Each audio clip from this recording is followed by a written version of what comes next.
When you ponder why most Australians live along the coast, it's a bit like gazing out at the ocean from one of our many beautiful beaches. There's a vastness, a sense of open possibilities, and yet most of us choose to stay close to the water's edge. It's a curious thing, this coastal living, especially when you consider just how much land stretches out behind us, largely uninhabited and wild.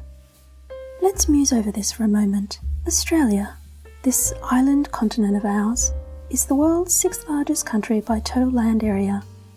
And yet, despite all this space, a significant majority of us, about 85%, live within 50 kilometres of the coast.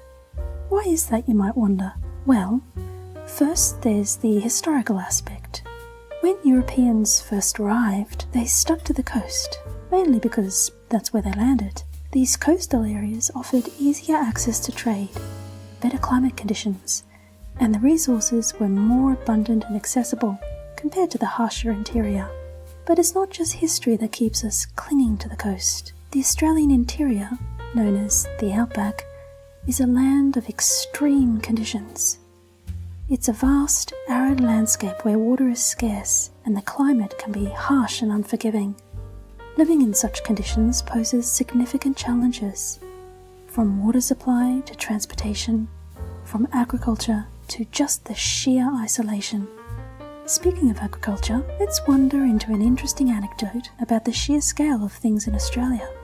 Take Anna Creek Station in South Australia, for instance. This cattle station is the largest in the world, covering an area that's larger than some countries. It's about 16,000 square kilometres. To put that into perspective, it's almost as big as Fiji, and about the size of New Hampshire in the States. Imagine managing a farm that's as big as an entire US state, with just 8 station hands, a plant operator, and a cook. This immense scale is partly because of the low fertility of the soil in many parts of the outback, which means you need a lot more land to support livestock. It's a stark reminder of just how different the Australian landscape is compared to other parts of the world where farmland is more densely packed and fertile. Now, back to our coastal affinity. The coast isn't just about practicality. There's something deeply ingrained in the Australian psyche about the ocean and the beach. It's part of our national identity.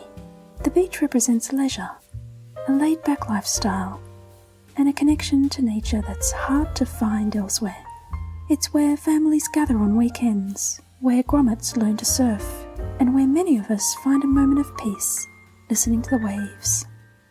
But while we cherish our coastal lifestyle, it does come with its own challenges.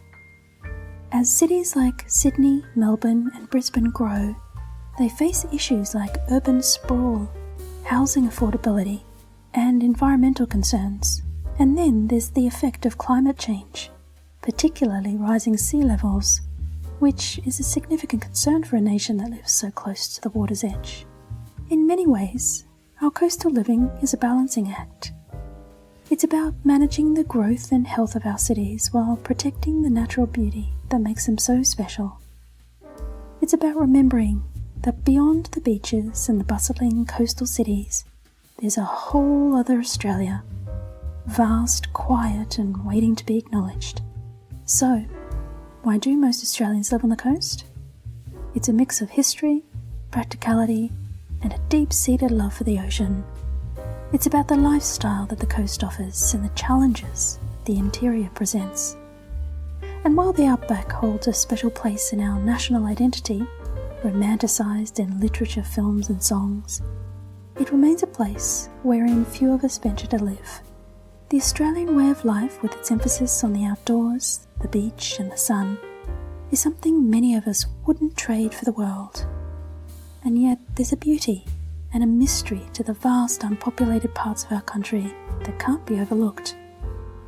It's a reminder of just how diverse and surprising Australia can be.